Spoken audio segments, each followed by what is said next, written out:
This is a Holley 4000 carburetor, also known as a teapot. Ford used these on their Y blocks in the 1950s. This one's going in my 1955 Thunderbird. It was in pretty rough shape when I got to it, and I actually had to use 2 carburetors to make one. In this video, I'm going to be installing all the pieces out of a rebuild kit to make this old thing work again. Hopefully you find this video useful. Let's get into it. Hey, before we get too far ahead of ourselves, don't forget to like and subscribe, and please throw a comment down in the comment section. Let me know what you're working on. In this first section, I'm essentially creating a punch so I can stake the washers that hold the O-rings in for the secondary tube seals. If there's anything that gives these carburetors a bad reputation, it's leaking around these O-rings. I don't know if this is the best way to do it. It's just how I did it. If you have any thoughts on the matter, I'd like to hear them in the comments.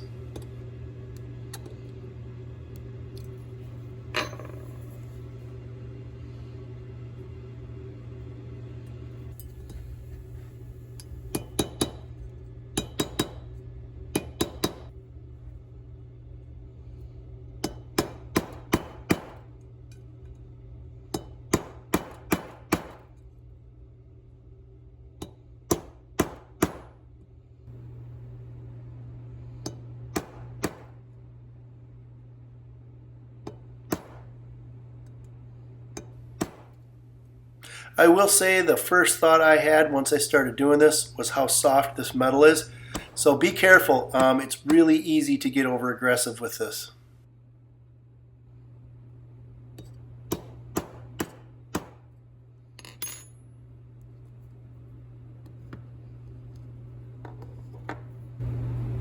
Here I am just doing a bit of a test fit, trying to see how good of a job I'm doing. Seems to be working out okay.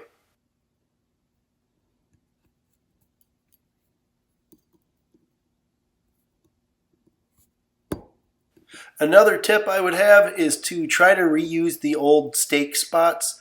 I ended up using a few new ones, but I realized that the old ones work just as well.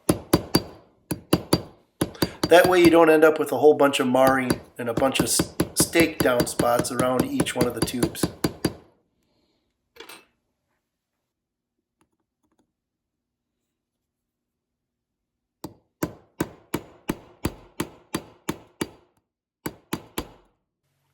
Yeah, right here. I should have left this one alone. It was more than adequate. Oh well.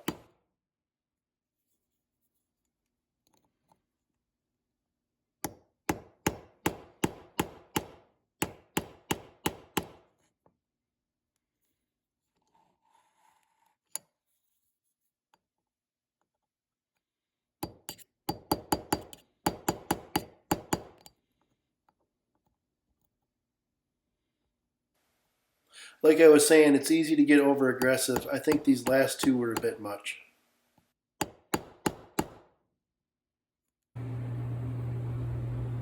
Here we are test fitting again. Got a good positive seal all the way around the tube. Looks like it's going to work. At the top we got the float bowl or main body cover and the economizer, secondary jets, and 1 extra screw. One thing to take note on the economizer is it does spin, and one of these holes is smaller than the other two, so you got to get it lined up right. And I'm going to do a little bit of pre-assembly so it doesn't pinch when I tighten it down. That way the diaphragm is nice and flat. We go to install it into the cover.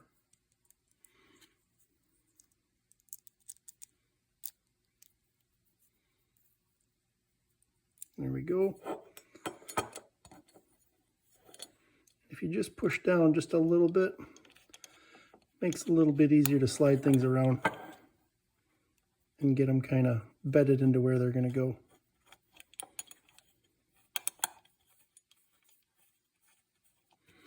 And I'm going to do a quick check and make sure that diaphragm is happy and it's not getting pinched anywhere.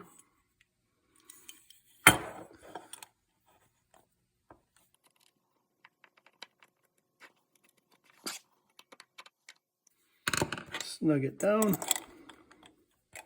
Not too tight. And this is brass and pot metal, so pretty easy to break things.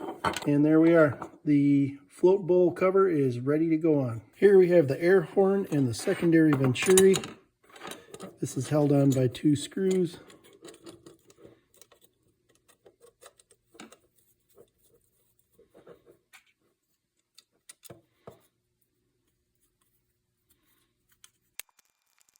Nice and snug, don't strip it.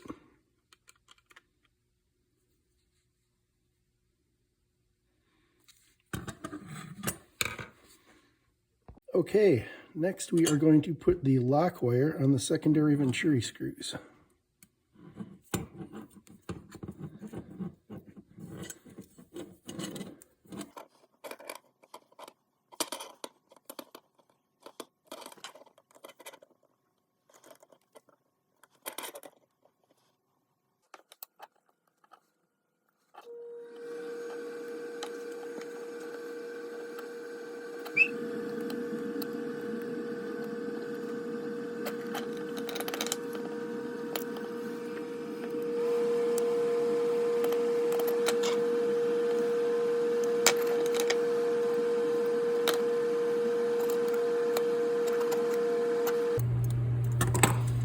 And there we go.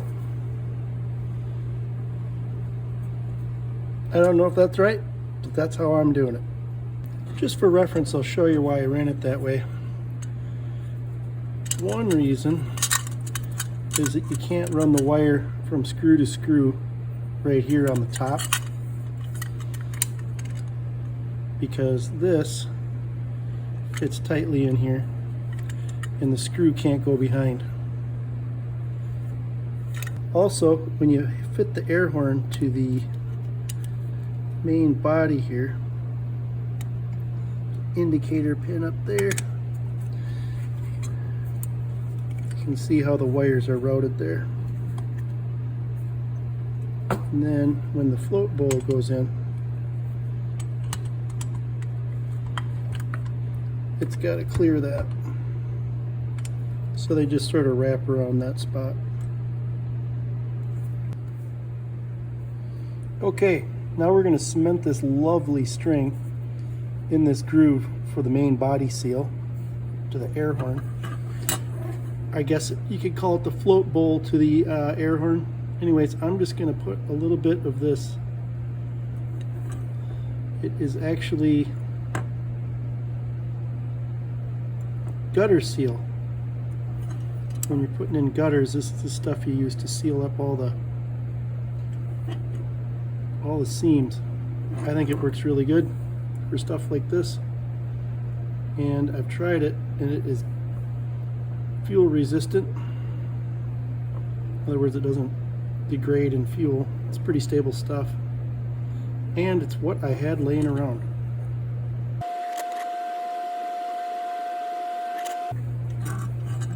I'm going to smear this in a little bit better.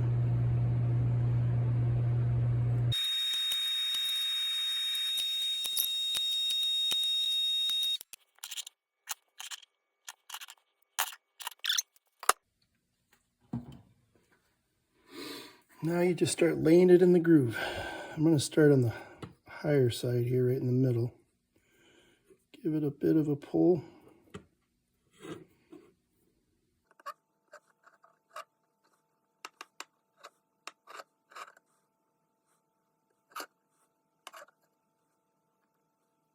There we go.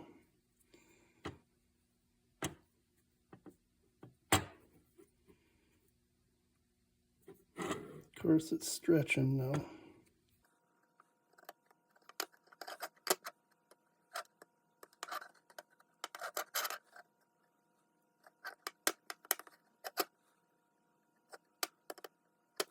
Sort of press it in place.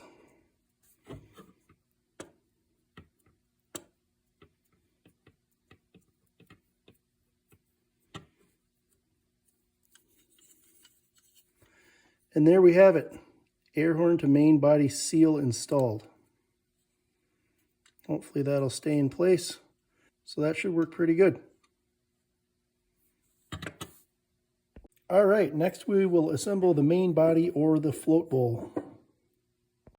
We'll start off by putting one of the 3 small check valve balls down on the accelerator pump bore, and then we'll follow it up with the retainer clip.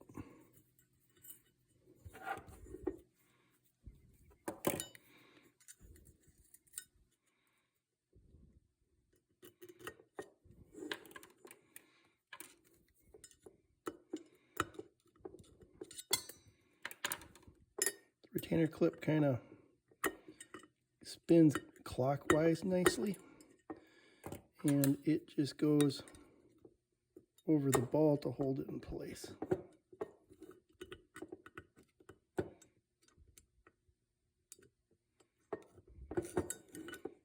Once it's seated all the way down to the bottom, you're good.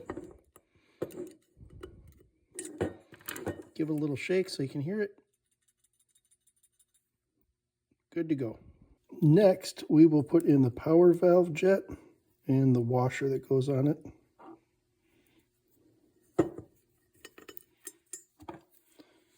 And I'm going to use a gigantic screwdriver.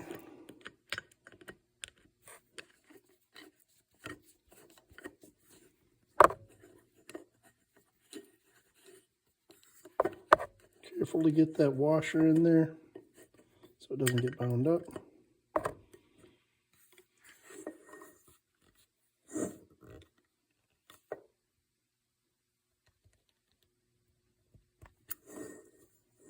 There we go. Also, you're going to want to check this and see if it has any high ridges from somebody marring it when they took it out the last time, or if you had trouble getting it out, because the economizer pushes down on this flat and it won't be able to go all the way down if you have a ridge holding it up in the air. Anyway, so there we are, power jet valve installed. Next, we are going to install the main jets. This is a 1955 Thunderbird, and it looks like these ones are a 50. I'm going to use a long nose pliers, get them in place, hopefully get them started. There's one. Now we'll try the other one, see if it'll go just as well.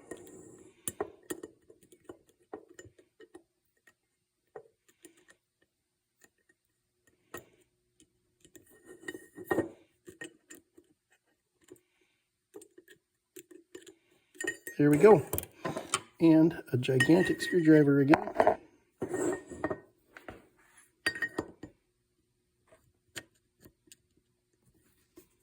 Carefully tighten them down.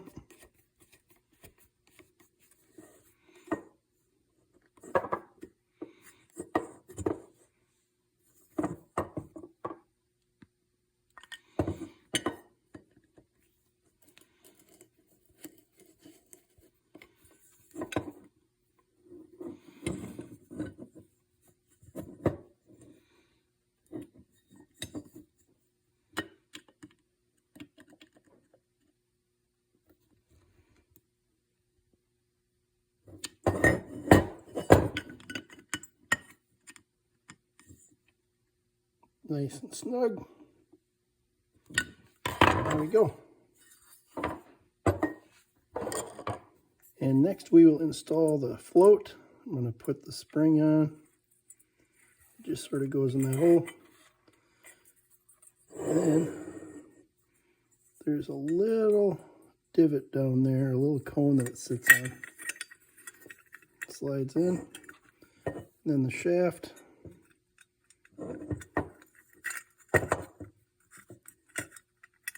Goes in right there. Find the appropriate size screwdriver. That is not it. How about this one? Better, but still not it.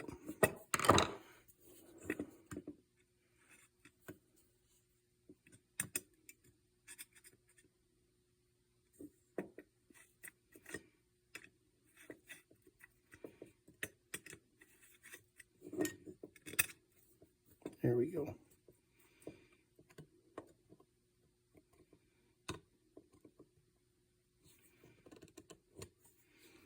Gotta find the right screwdriver. I'll try this one. There we go. Snug it down. There. float is installed. Spring looks good.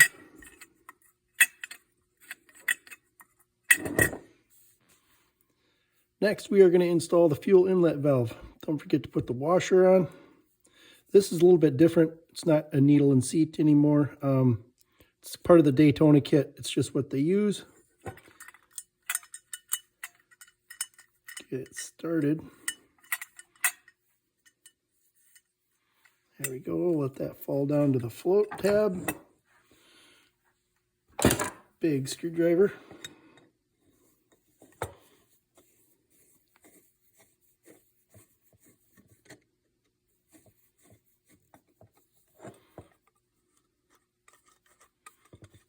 Give it a few turns to get that washer to seat right.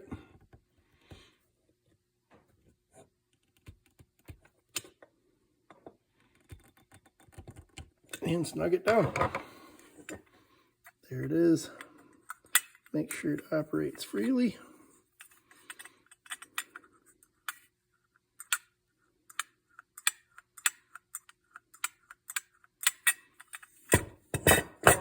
There we go. And next we'll put on the fuel valve seat plug. Already got the washer on there.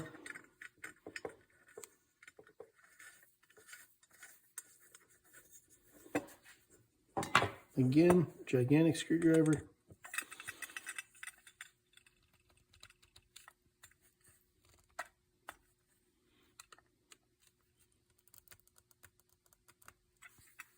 Double check everything moves freely.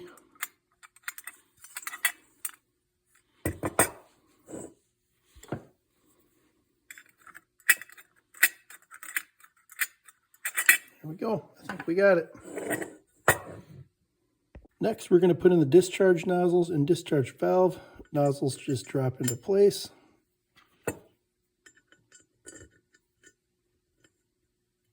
And the discharge valve, same thing, drop it in there. That's it. Quick note on the discharge valves. When you're knocking these things out from the bottom through here, you got to be careful. Essentially, you're pushing up on this thing right here like this with a punch, or however you're doing it. And these like to pop out. You can solder them back in, but if you break them, you're kind of out of luck. You're going to need a parts carburetor to fix it. Now we're replacing the accelerator pump piston. These things get pretty crusty. Probably going to break off. Yeah, it's starting to crack. And there it goes.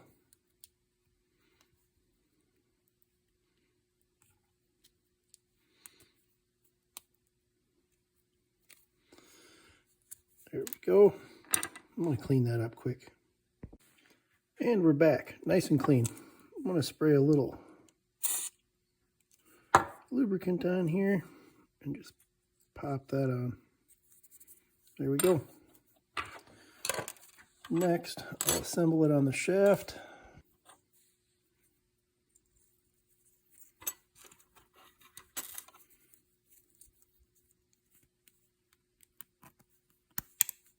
Whoops, forgot the clip.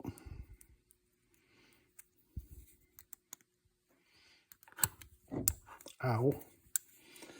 And that is what that looks like. Okay, next on the accelerator pump is this little tiny washer slides on here. And then this felt goes on there. Essentially, it's for lubrication. I'm going to put some oil on that, get it soaked in really good.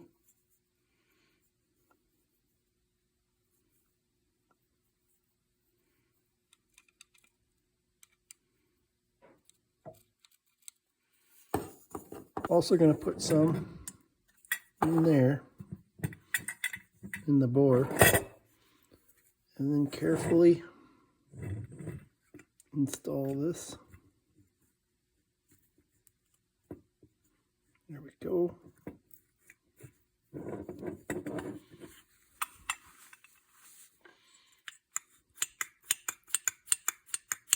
That is working good. Just gonna put this screw back in here so I don't lose it. And that is pretty much the upper assembly done. I'm going to spray the gaskets for the float bowl cover and main body with a little bit of silicone spray. Hopefully, I'll make it so they come off easy in the future, in case I ever need to get back in there and do some adjusting.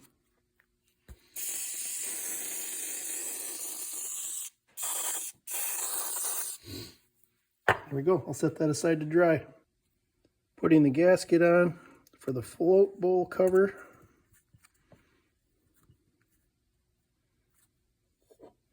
And grabbing the float bowl cover, there is a little groove here in the top of it that engages with the accelerator pump. And as you push it down, kind of be careful. If you rock it just a little bit, it'll eventually settle into place. You can feel the economizer engaging with the power valve. Grab one of your screws, start snugging it down.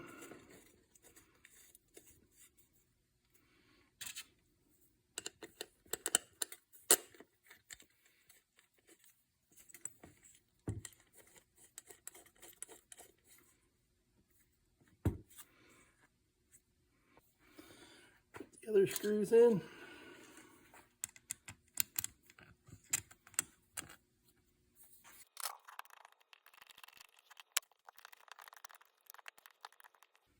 There we are, nice and snug, tops on. Now we can move on to the main throttle body. I almost forgot, there's one more gasket that goes here on the bottom.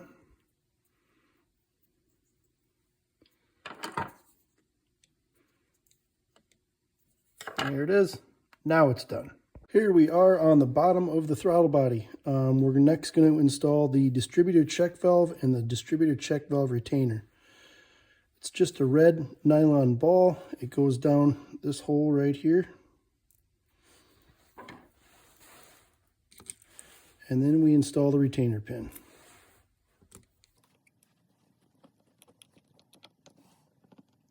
Nice and snug, but not too tight. There we go. Next is the secondary check balls and the two retainer pins. These are the two smaller check balls that are in the kit. They just go right down these holes here. And then the retaining pins just go right on top of them. That's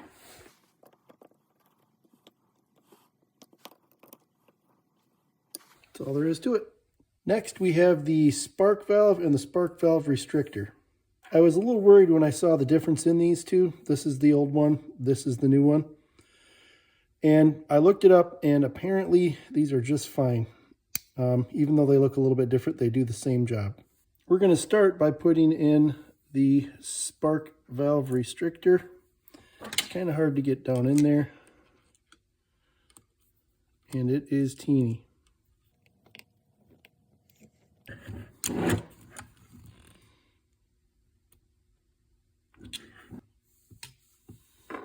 This washer can be a bit challenging, so be careful when you're putting it on that it gets centered up right.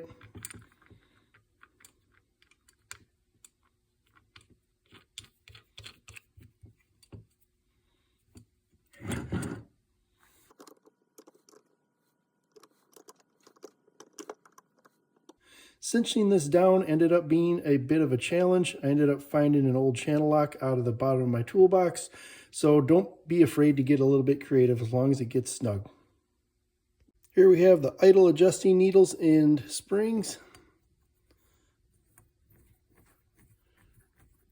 Basically, you just bottom them out and turn them back out about a turn and a half to get you started. Don't bottom them out too hard, you can ruin them.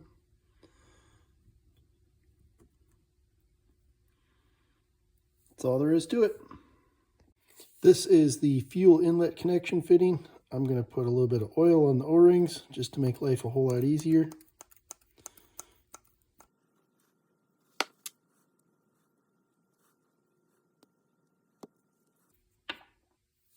And that fuel connection fitting goes right in this spot right here.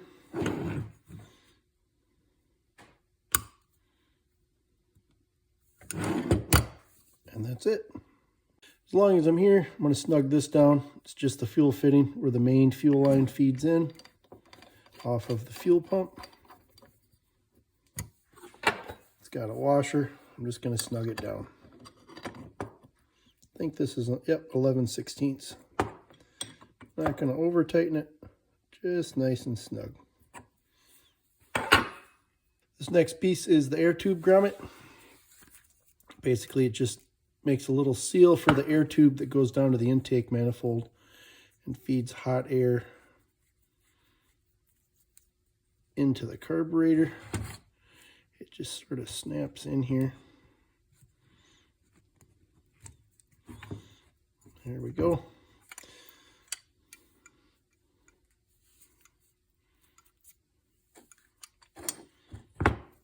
Here we have the secondary diaphragm housing. This is where the larger of the check valve balls go. Just goes down in there, and there's this teeny tiny little retainer.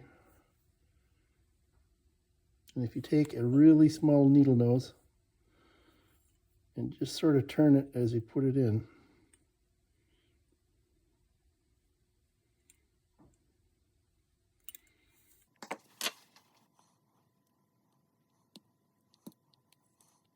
make sure it's fully seated and give it a shake. There we are. Here we're going to install the secondary diaphragm housing onto the throttle body. I'm going to start off by putting the gasket on here. I already figured out the correct orientation and put some gasket juice on there so I can get it off in the future. I've preloaded one of the screws in here just to get everything to line up.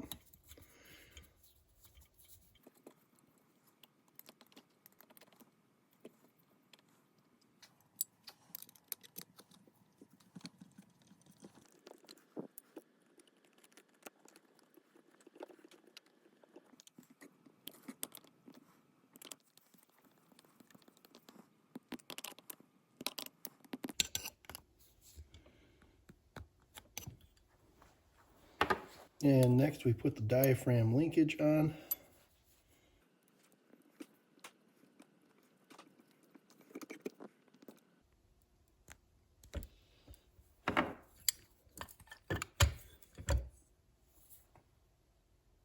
Then we thread the diaphragm through and hook it up to the linkage. And there's a little clip that goes on here.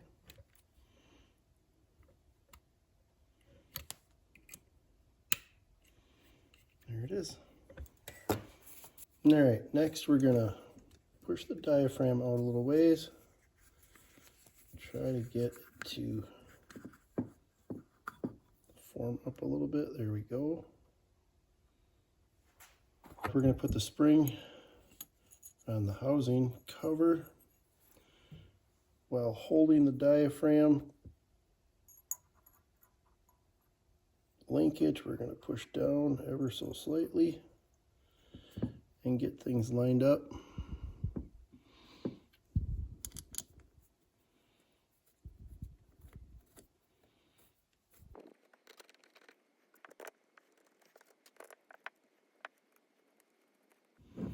Double check that we're all the way around, not pinching anywhere. And slowly cinch it down.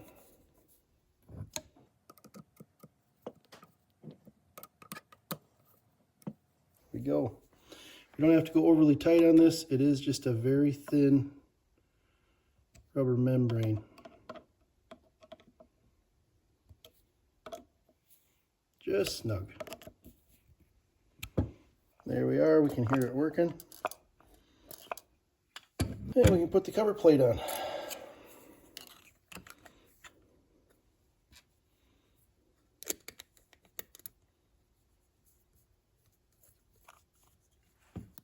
There we are, cover plate installed, secondary diaphragm housing, and diaphragm complete. Here we're putting the secondary tubes into the main body cover.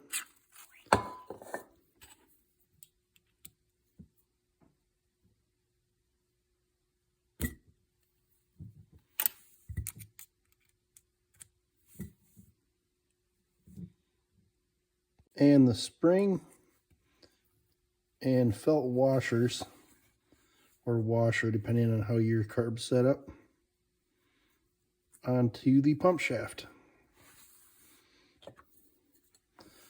I'm going to put a little oil on mine, keep the dust out of there.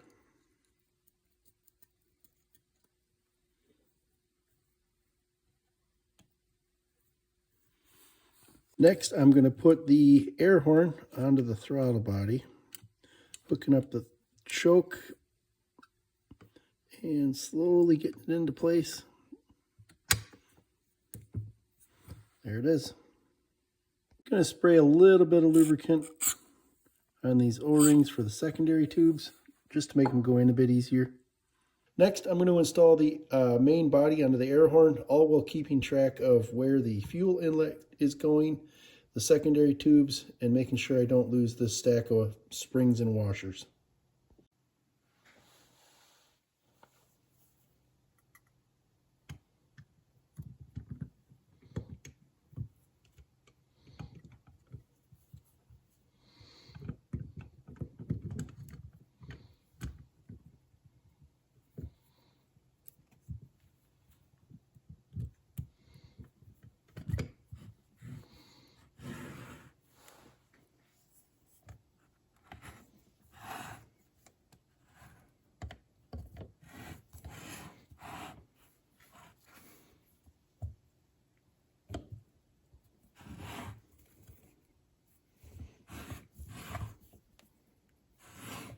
It's all lined up.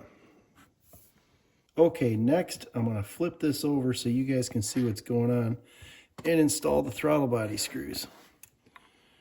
Got one that goes down the middle here. They essentially cinch the whole stack together.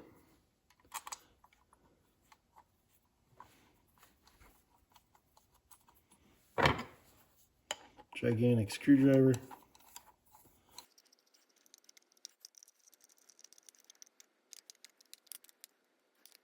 You don't want to over tighten these because you're essentially pushing down on that felt seal.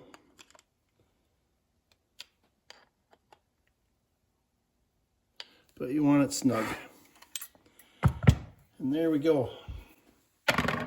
Here I got everything turned on its side. I'm going to get the pump rod hooked to the pump rod linkage. And I'm just going to pull the pump rod down a little bit so I can get this stud started here. There. And tighten it down.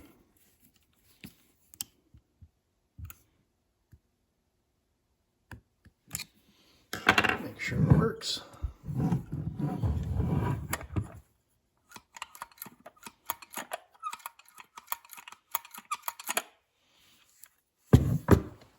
Next, I'm going to install the secondary tube bracket.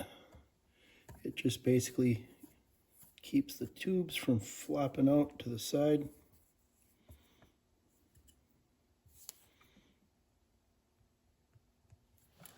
Next, I'm going to install the dash pot and dash pot bracket. It's held on by a couple of screws.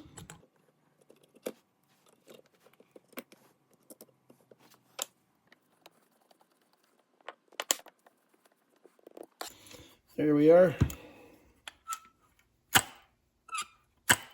This is the choke. I got it all cleaned up. It was basically inoperable. It was so full of carbon. Not really much to say about it. I'm just going to go ahead and assemble it. Hopefully, if you need to, you can use it for reference. It was initially a bit of a challenge getting this out because it was all, like I said, gummed up with carbon.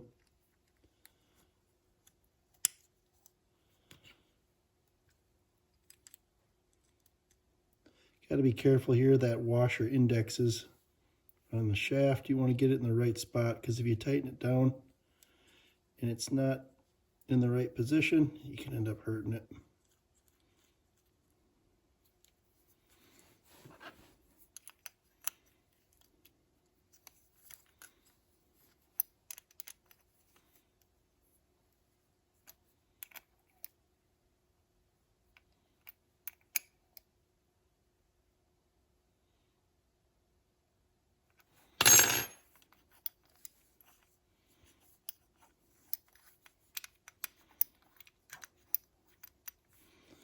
All right, next is this cover. Then there is a gasket. I'm using this old one. I got another one on order.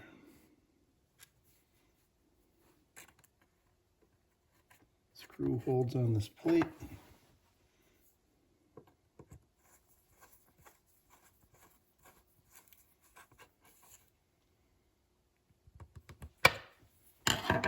Next, we're going to line up the spring and that little lever. You can see there and there.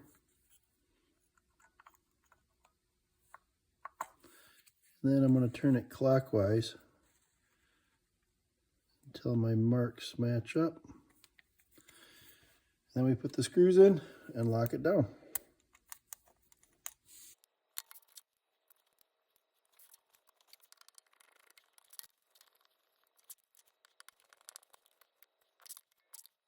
And on the back, the rod goes in like that. There it is. Wanted to do an intake manifold mock-up to make sure I had all my parts. Thought I would just share it with you guys. This, on a 55 T-Bird, you stack up a few gaskets here to get some height on the carburetor and a little bit of an insulator. We're going to start off by installing this heat tube cup. It's just a little cup that the heat tube sticks into inside the manifold.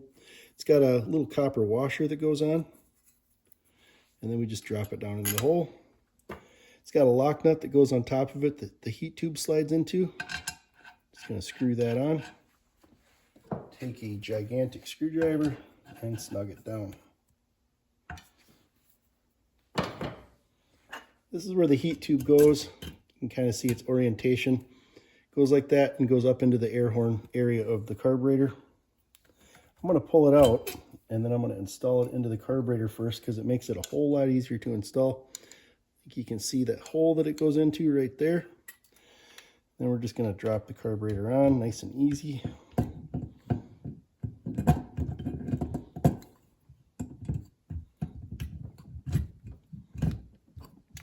There we are. Next, I'm going to install the choke. Got a gasket. I got to get a new one. Actually, it's on order. I just don't have it yet. And it's held on by 3 screws.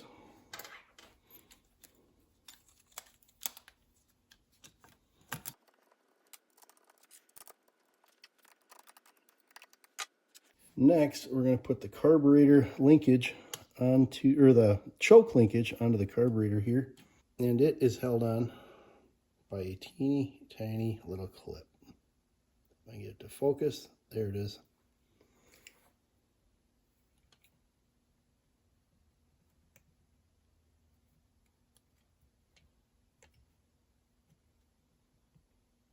There we are. And almost there on a 55 T-Bird. The vacuum advance on the distributor is run by vacuum off the carburetor here.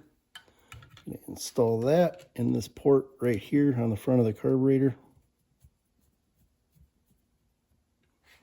I'm just doing mock-up here, but I am going to snug it just a titch so I don't lose it. And last but not least, I'm going to throw on some new hardware to lock the carburetor down in place. Hope you enjoyed the video. Thanks for watching. At the very least, it's good reference for anybody rebuilding an old Holley 4000 teapot carburetor. Don't forget to like and subscribe if you would, and please let me know what you're working on down in the comments. Thanks again.